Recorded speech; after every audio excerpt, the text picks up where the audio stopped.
Welcome to the show. I'm Jason Whitlock, and I'll tell you why LeBron James should take the advice that Shaquille O'Neal just gave you. And I'm Colin Cowherd, and I'll tell you why I have absolutely no problem with what Phil Mickelson did at the U.S. Open this weekend. Loved it. Speak for yourself on a Monday starts right now. Oh, so you're a sore loser just like Phil. I'm a man of passion. A sore loser just like Phil. All right, hello and welcome. We'll get to Tom Brady's Oprah interview and some shocking World Cup action a little bit later. But let's start at Shinnecock Hills, where Brooks Koepka became the first player to win back-to-back U.S. Opens in almost 30 years. But even that wasn't enough to get people to stop talking about how difficult the course played this week, especially on that brutal Saturday. In fact, a lot of players made a point of sharing their feelings about the conditions, including two-time major winner Zach Johnson on Saturday. Where is the golf course right now in terms of fairness versus playability? Are we on the edge? No, we're not on the edge. I thought we could be on the edge, but we've surpassed it. Yeah, it's pretty much gone. Specifically, the latter part of the day for us it's pretty much shot, which is unfortunate because it's, in my opinion, some of the best land and certainly one of the best venues in all of golf, specifically in this country. It's as good as it gets. Shinnecock Hills is beautiful, but unfortunately, they've lost the golf course. All right, Cowherd, did the course and the controversy about the course overshadow Koepka's victory? Yeah, because controversy always wins. I mean, look at the NBA Finals.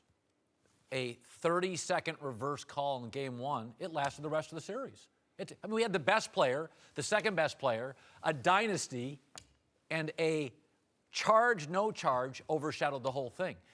That is the reality of social media, real media.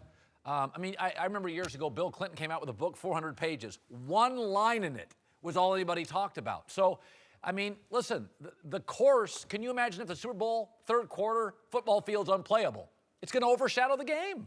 I think they called a break. I was right there with you if Charlie Hoffman had won, but when a guy wins back-to-back U.S. Opens, that's pretty incredible. That's pretty unforgettable. Hasn't happened in 30 years. Brooks Koepka at 28 years old just announced to the world, hey, put me right there with the young guys that have all this hype, from the Rory McIlroys to Jordan Spieth to Jason Day. I'm right there with those guys. I thought they got bailed out by getting a back-to-back winner in Brooks Koepka. That's hard to forget. I do agree with you, though. There was so much animosity and so much controversy about the course. And to me, it's like Sunday, we watched a different tournament than what we had been watching the previous 3 days. It was clearly a makeup course on Sunday. So essentially, the USGA acknowledged, yeah, we butchered this. It's almost like in the NBA. If they'd have lowered the rims to 9 feet after Game 1, we butchered it. Or, so I just felt there was a stigma on the NBA Finals after Game 1. I felt there was a stigma. Sunday, I thought, okay, now you're just trying to make everybody happy. You don't really care about the integrity of the tournament. You used the word essentially, but the USGA did just basically come out and say, we messed up on Saturday with our pin placements. They said they couldn't account for the win, or they underestimated the factor of the win. But yet to have the USGA come out and admit, man, we got this wrong, and then to see them do a complete reversal. And Sunday, I enjoyed it much more, but it was a completely different golf tournament than what we had seen the previous 3 days. Agreed. To another guy who wasn't enjoying the course this weekend, Phil Mickelson, after knocking a putt by the hole on number 13, Phil shocked everybody by hitting the ball while it was still moving so it wouldn't roll off the green. Now, after his round, Mickelson tried to explain himself and apologized, sort of. If somebody's offended by that, I apologize to them, but toughen up, because this is not meant that way. It's just simply I just wanted to get on to the next hole, and I didn't see that happening at the time. I'm gladly take my 2 strokes and move on. How can you not laugh? It's funny. It's it's just part of the U.S. Open. It's just funny, and I don't mean it disrespectful. If you're taking it that way, that's not on me. Sometimes in these situations, it's just easier to take the 2 shots and move on. Not everybody's buying Phil's story, including Major Champ Steve Elkington, who tweeted, quote, absolutely 100% conduct unbecoming. He's trying to embarrass the UAGA, DQ his ass. Whitlock, is this a ding on Phil's legacy? I think without question. Again, if you're a hardcore golf fan, I think you'll get where I'm coming from. If you're a very casual fan, it's hard to understand. In golf, there's very few ways to be demonstrably disrespectful and to dishonor the game, because it's such a game of honor and integrity. But to me, this is Mike Tyson biting someone's ear. That's what this was in golf terms, and that's why golf people, I read Ian O'Connor wrote a great piece for ESPN.com where he said, demanded, this was on Saturday night, that Phil withdraw from the tournament. And that's how it landed with golf people. It was as disrespectful, as stupid, as immature as what Mike Tyson did when he was getting his butt kicked by Evander Holyfield and biting his ear. That's what happened with Phil Mickelson. And given Phil's status and stature on the PGA Tour, he's the Arnold Palmer of this generation. It was conduct unbecoming of his place and stature. This is what a hungover John Daly does, not the guy who's the Arnold Palmer of his era. Well, the words define. No. Does Deflategate define Tom? No, the 8 trips to the Super Bowl. Now, does the Super Bowl define Nick Foles? Yeah, because that's as good as it's going to get. No. Does it ding Phil's legacy? This isn't Lance Armstrong where it ruins everything he's done. This is more Tom Brady. Well, not Tom Brady great. would never disrespect football in this way. By the way, well, Bill Belichick, cameras, deflating footballs. I mean, I look at sports, I think golf purist gets worked up over a lot of things. But golf purist lectured me for years that you guys overcover Tiger. Oh, really? He leaves, the sport plummets. I don't get too caught up on purists. I mean, I've been in television for 30 years. You can't play to purists. You have to play to casual fans. Guys like me is like, do you think he does this at the Masters on the final hole? No. He did it at the U.S. Open. This is the Super Bowl for golf here in America. Okay, he had an 81.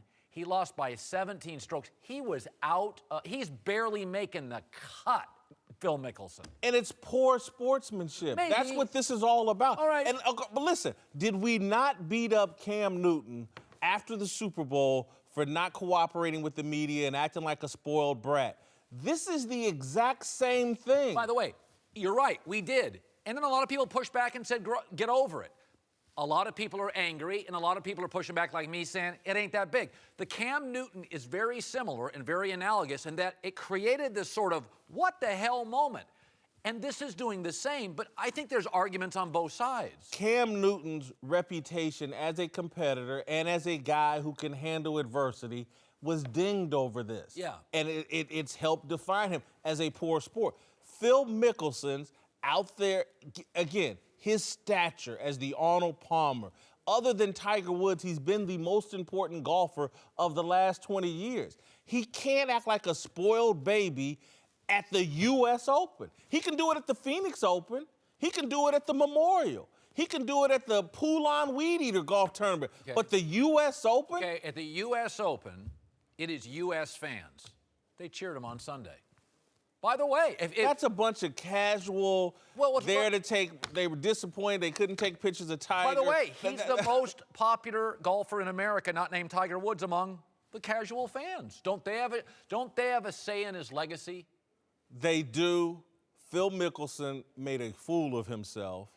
He did something that, again, the great players, the Jack Nicklauses, the Tom Watsons, the Curtis Strangers, the Hale Irwins, they're looking at this like they've lost some respect for Phil. By the way, that's okay, but Tiger swore through clubs. And made everybody a bunch of money. Okay, well, again, money doesn't equal respect. A lot of people said Tiger was on something because he looked like Ed Reed in the defensive backfield. I mean, I kind of... I don't have to beat up Tiger Woods to know that Phil Mickelson made a fool of himself out there. That was a spoiled, bratty behavior. It's not... We always think that only certain athletes in football or basketball can be spoiled brats, can be Odell Beckham Jr. We just saw Phil Mickelson act just like Odell Beckham Jr., just like Randy Moss, the things we didn't like about him, and he needed to apologize rather than sit and lie and try to cover it up. So his first real miscue. Odell Beckham's had 9. Moss had 6. Some are bigger than others. Well, it's like OJ. Well, there was that night in Brentwood where I acted a fool. We just gonna let that one go? No. I guess my point is, as a casual fan of which there's a lot more me than Steve Elkington's, I wouldn't have done it. I don't think he would have done it on the Sunday, back by 1 stroke on 17. It's a moment. If he wins the U.S. Open next year, this disappears into the ether. That ain't happening. All right, because that was part of the problem. He thought this course was laid out for him. Spoiled loser. All right, to a guy who wasn't around on the weekend, Tiger Woods. Tiger had a lonely yacht ride back to Florida after shooting 10 over and missing the cut at Shinnecock Hills.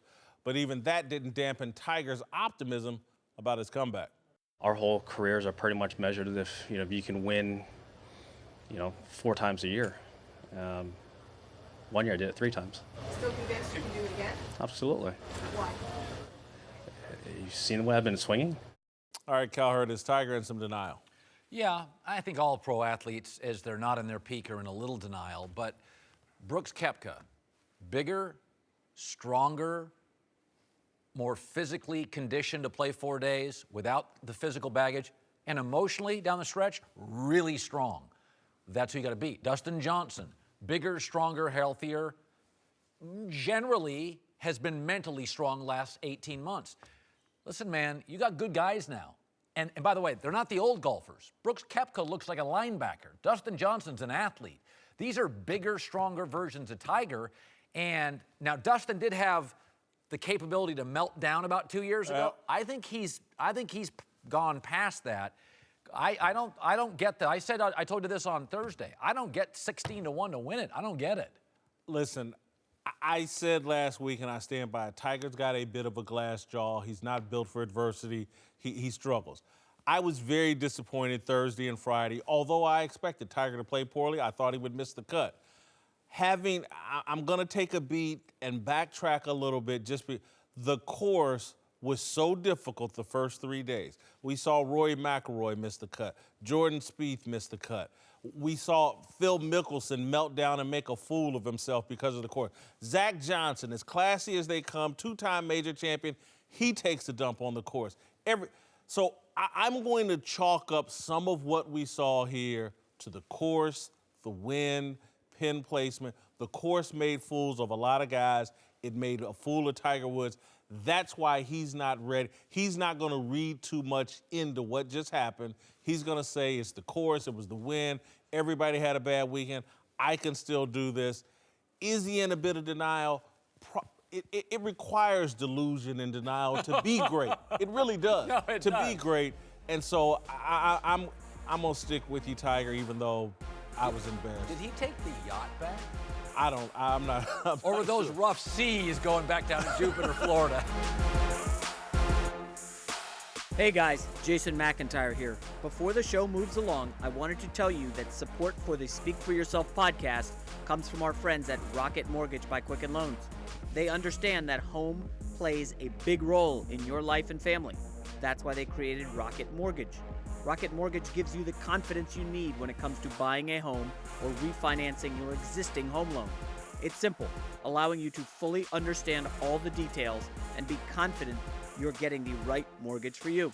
Whether you're looking to buy your first home or your 10th, with Rocket Mortgage you get a transparent online process that gives you the confidence to make an informed decision.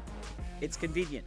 Our trusted partners allow you to share your financial information with Rocket Mortgage at the touch of a button.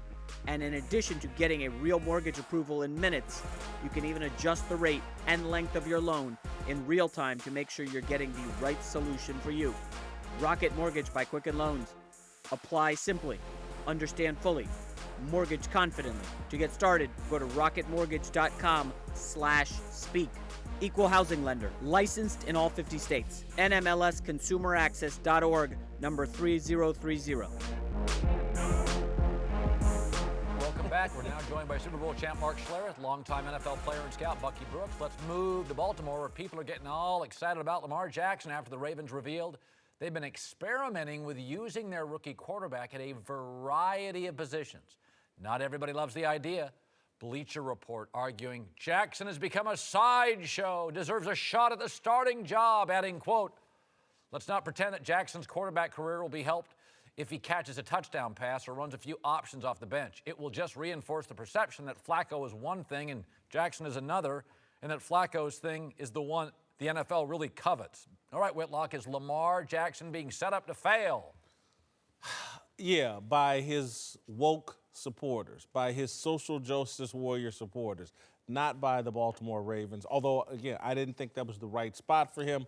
But the Baltimore Ravens trying to get him on the field early, trying to use him in any way that he can help the team as early as possible, that's not setting him up for failure. That's actually setting him up for success. That's actually setting him up to showcase his abilities, get him on the field as early as possible, get his confidence going, get his teammates buying into him. What he's going to be killed by are all these people that want to turn anything that happens to him. If you read this full story, they got all the racial narratives going already. That's what's going to undermine his success if he becomes a polarizing racial issue rather than one of the 53 guys on the roster that can help him win. I said when he got drafted there's a Tebow quality. I think he's better fit in the NFL than Tebow, but he'll be popular for non-football reasons. And Tebow became disruptive. That Tebow was good enough to play somewhere at the end. He'd won a playoff game 6 straight, and people were like, it's faith-based audience, the press is outrageous, the media swarms to it. Now, I think Lamar's a better quarterback at the NFL level, but I think Tebow and Lamar have some similarities. There are questions. Lamar completed 59% of his throws with probably the best offensive coach in college football, Bobby Petrino, who could get a head job and be offensively better than half the league today. You may not like him as a guy, but in the end, this is what I absolutely expected, that Lamar would create a story without playing. And that's what Tebow did. You were in Denver. Yeah. Tebow was not playing, and the crowd was going crazy for a decent Denver team. So this is what I thought would happen. The biggest issue to me is I think the Baltimore Ravens are doing the right thing. I think you have to see the forest through the trees. And when you come from a spread offense, Kyle Shanahan, when I did a San Francisco game, told me you can really only rate one thing coming out of a spread arm offense, and that's arm talent. He goes, that's it. I know that I played 3 years of college football. I came in as an offensive player, moved to defense, played 3 years on the defensive side. It made me a much better offensive player when I went back to the offensive side.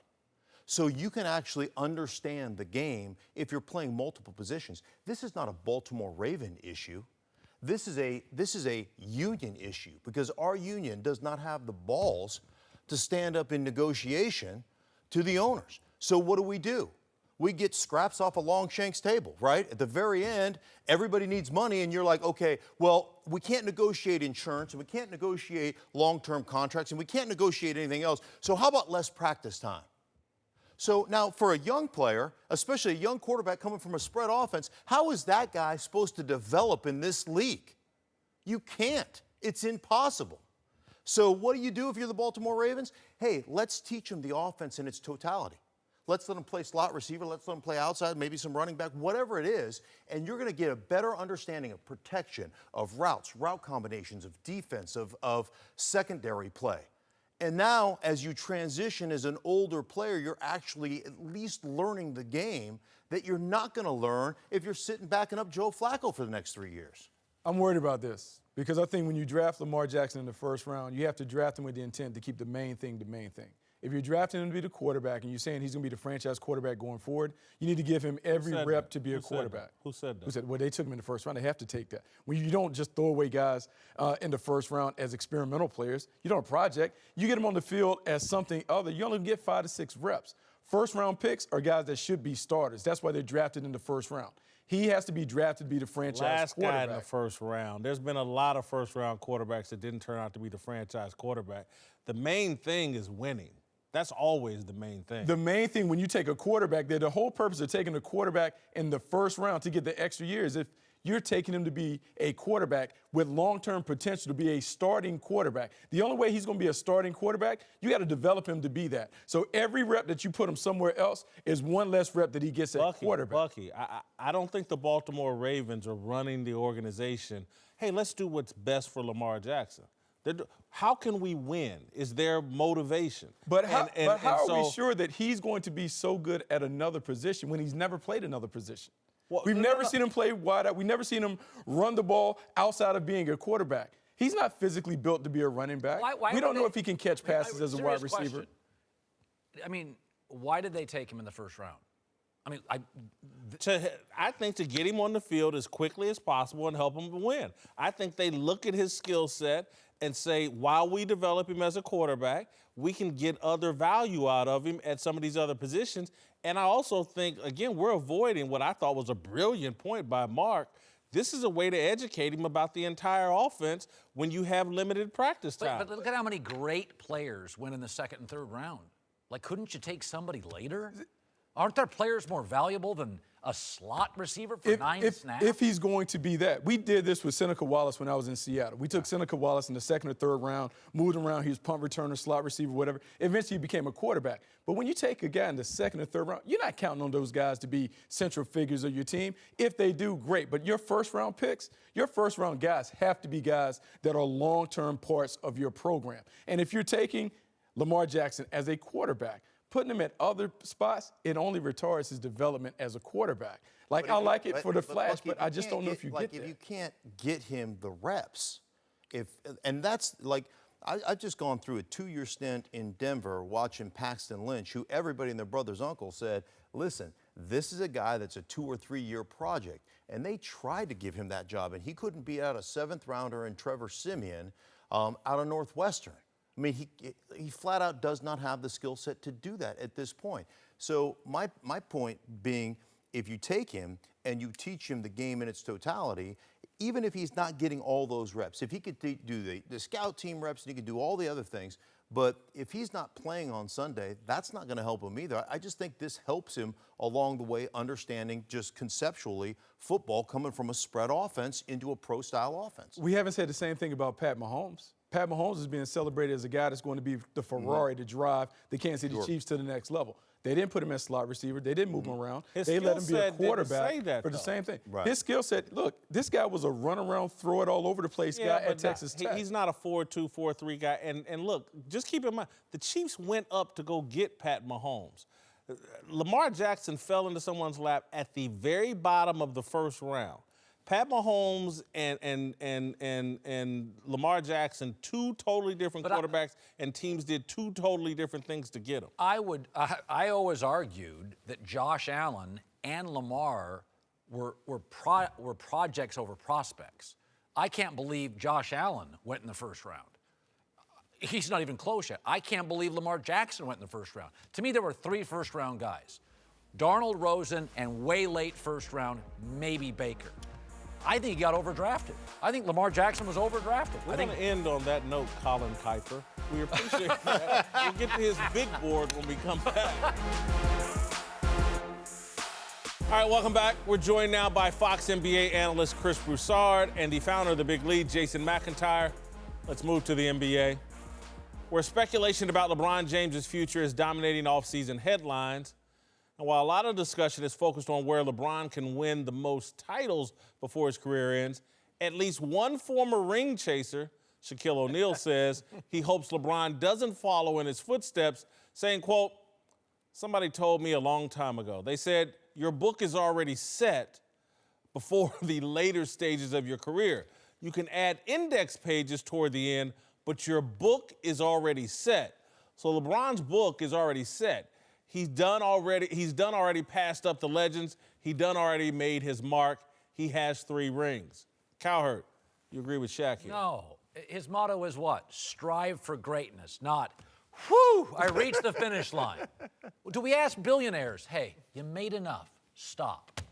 That's not how Wall Street works. That's not how legends work.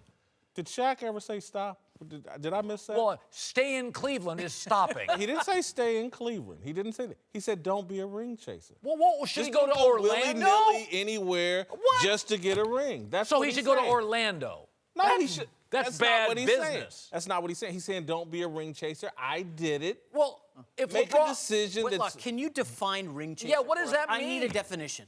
Well, in Shaq's mind, it means going to Boston and Cleveland, and I think Phoenix at the end of his career, just, I'm going to be the final piece, blah, blah, blah, to someone winning a title. And he ended up jumping to 3 different places where he didn't get a title. he was an old man.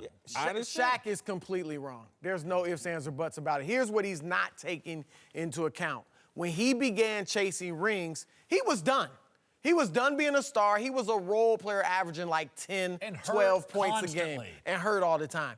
At that point in your career, rings don't matter anymore. If Shaq had won a ring with Boston, nobody would. It wouldn't have changed his legacy. When Gary Payton won his ring with Miami, he was old man.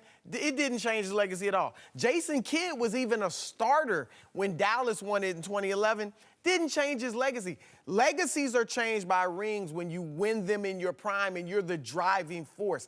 LeBron James is still in his prime. He's still the best player in the world. So for him, it would matter if he wins another ring or 2. It gets him closer to Jordan, whether you think he surpasses him, doesn't get there or not, it gets him closer. And if he doesn't win rings, it can impact his legacy as well, as long as he's still a top 5 or the best player in the world. How can a guy who averaged 34, 9, and 9 in this postseason be chasing rings? I just don't understand. It makes no sense to me. And I think with I can give you a way. I mean, if you went to let's hear Golden it. State, that would be ring. Well, that would be. I no think way. Just chasing take it off rings the is table. when you're That's not not the gonna driving force, or you're not the first or second guy. That's when you're chasing rings. Karl Malone and Gary Payton with the Lakers, they were chasing rings. But this is different, and what I just keep coming back to this. Charles Barkley keeps saying LeBron should stay in Cleveland. Okay, Shaq is now saying just stay in Cleveland. Your book's done. These guys were in their 80s. They were in the 1980s and 90s. They were dominant, and they're trying to protect their era. They're trying to protect their guy Jordan, and I'm getting sick of it. Wait, Michael what? Jordan. They're trying to protect Jordan. Yeah, they are. You know they are. They Does he need protection? Wait a sec. What does he Michael need Jordan went to protection the from? finals 6 times in 15 years. And won every LeBron one of has them. been to 9 finals in 15 years. I know he won 6-0. It's I not, get the that. point is not to go. It's Stop. to win it. There is a level where you get to the finals 9 in 15 years. That is who's done that? Well, Tom Who Brady has done that? surpassed Montana. Jerry West did it. Well, no, but Joe Montana for my entire broadcaster career was better than Brady. But when Brady got to his 8th Super Bowl, it's a volume. But I he's think it was 5 the and 5th. 3. I thought it was the 5th Super Bowl win. Exactly. Well, but again, but he keeps. I mean, if LeBron goes to let's get back to this, ring chasing. So. Where is LeBron supposed to go that wouldn't be a great team? You could put him on Brooklyn tomorrow. They'd win the East. Everywhere he goes, they're going to be great. And to me, all Shaq is saying is, don't let the ring be the only decision, the only factor in your decision. Don't let that cloud your just. I'm not. I don't think he's saying it's not a big factor. Shaq's saying that, I think he's saying don't let that be the only thing, because I think he's smart enough to know he's at a different place than where Shaq was at a different place than where LeBron is. LeBron's still in his prime. Should have been the MVP this season. I think I could put together an argument though where I agree with Shaq that even an additional ring or 2 isn't going to move him closer to Jordan. If he knocks off the Golden State Warriors in the West, possibly the best dynasty ever, think he about does that. I'm putting him over Jordan. I think It's his official. book is already. Well, I'm sorry. We end the show. Jason McIntyre has a You number know one. Not a lot of Greatest people team. care about your book. So you're telling me the Golden State Warriors, possibly the best dynasty ever, on par with the Bulls. If LeBron takes them down, it's just another ring? No, I agree. I think it would get him closer. I'm not saying they let put me him tell you over something. him, but it right would get now him closer. it's 70-30. You're telling me he wins back-to-back titles in L.A., it doesn't move 20% Here's of the what fans? Shaq is saying, and I think it's accurate.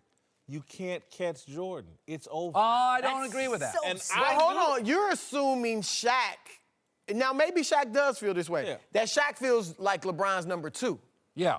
Because maybe he doesn't. A lot of players think Kobe is right there or above LeBron, you know. I think he thinks he can't catch Jordan, and I agree with him. I think this last finals deal, and I know J.R. Smith screwed it up, but the way LeBron went out, and particularly with the support, the cast on his hands, and the way he quit in that game, it's over for a lot of guys. You're not catching Jordan. All right, to Kawhi Leonard, who's made it clear he wants the Spurs to trade him, but might have a harder time getting out of San Antonio than he thought.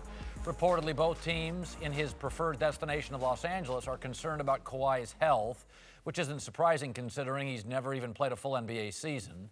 Whitlock, was it a mistake for Kawhi to go to the media with his trade demands? I think without question. I think he undermined his trade value, which makes it even harder for him to get what he wants. He wants to go to the Lakers. Well, how do you get to the Lakers?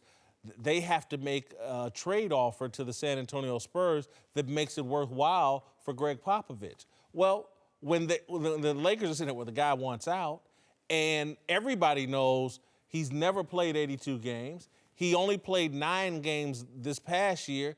His trade value, just because of his health, was already a bit of a question mark. And now that you've let everybody know that you want out of there, his trade value goes down even more. He's put the Spurs in a position where they can't, it's going to be a lot harder to trade him than if he had just kept this between he and the Spurs. No way. Exact opposite is true. This is a business 101 decision. Essentially, the Spurs are screwed. I want to go to the Lakers. Well, we're going to trade you. Oh, you can't, because it's career suicide for a GM to give up anything for a rental player. Kawhi just said, no, I didn't like how you called me out. I'm going. This is what Kyrie Irving should have done. Now, Kyrie got lucky because he got traded to a great coach. Yeah. If I go, no, I'm going here and only here, you're done. I own you. Where can you trade me? I'm going to trade you to what general manager? They don't have to trade him. Well, okay, I'll wait a year. So what? Well, but in the end, there's no so what. By the way, you're going to get nothing for him, or the Lakers go, all right, he's only coming here. We'll give you Kyle Kuzma. They liked him. I agree with you in that I don't think Kawhi made a mistake at all. Because, look, he's good enough. Every team in the league would love to have him. If he went privately to the Spurs and said, hey, this is not working out, can you trade me to the Lakers? It wouldn't have changed their minds that they don't have any desire whatsoever to send him to the Lakers. Now, where I disagree with you is that they do have a little leverage. Kawhi's got a lot, but they have some too. Like you said, they don't have to trade him at the very least until February, the trade deadline in February. Now, they can say, look, let's try to spend those next few months making things better. You can they try can go that right. Or if they do that, here's what happens. The Lakers go out this summer, they sign LeBron and Paul George, and guess what? Eat up all their cap room.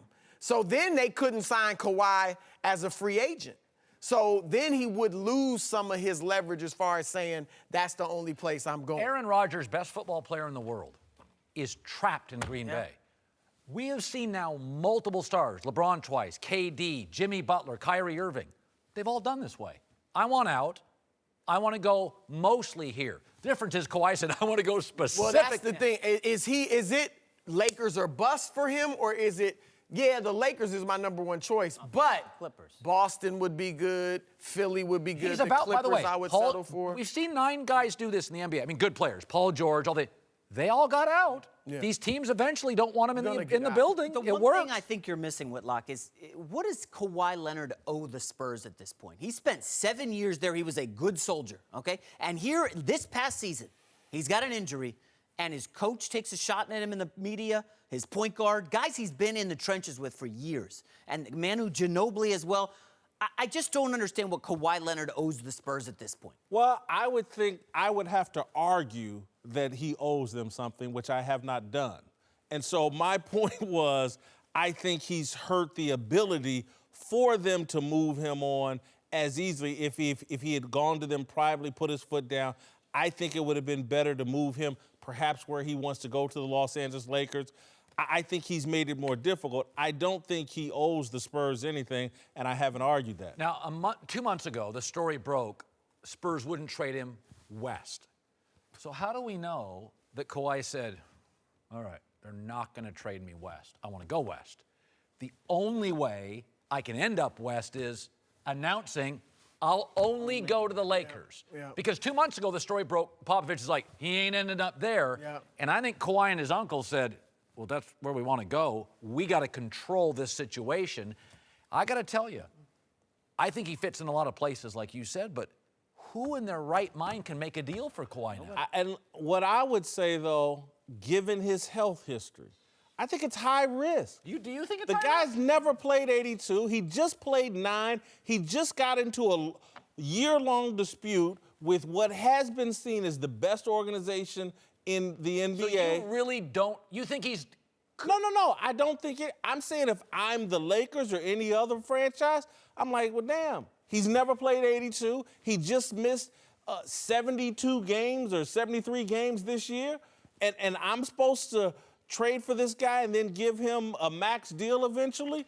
His argument... There's a little... I could see... I mean, I don't think it's high risk, but yeah, you have to take those things into consideration. But you had to do it with Kyrie Irving, too. And he's had... You know, he couldn't stay healthy he was in the college. same. He was even worse. He was even more injury-prone. And how did that work for Boston? Yeah, but- that would be my other... Well, let's see how this plays out. You're right. Your argument's good in theory, but I just personally don't see Kawhi as a health risk. I see Michael Jordan missed a year.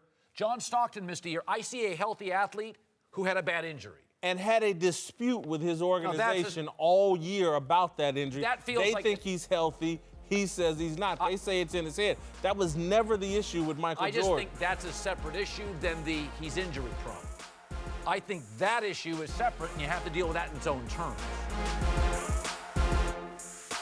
All right, welcome back. Mark Schlereth, Bucky Brooks here. Let's move to Tom Brady, who just sat down for a heartwarming interview with the Oprah Winfrey, where he opened up about everything from his marriage to the national anthem to his relationship with Bill Belichick. Oprah did not shy away from the question that's been on everybody's mind this offseason. Is there something going on with you and Belichick? No, I love him. Mm-hmm. You know, I love that he's a incredible, coach, mentor for me. And he's pushed me in a lot of ways. Mm-hmm. And like everything, we don't agree on absolutely everything, Yeah. but that's relationships. All right, Whitlock, you buying that? I am buying that Tom Brady loves Bill Belichick. I just don't think the love is unconditional anymore. And I think the level of trust they had has been diminished by the Malcolm Butler decision and the way Belichick has handled that.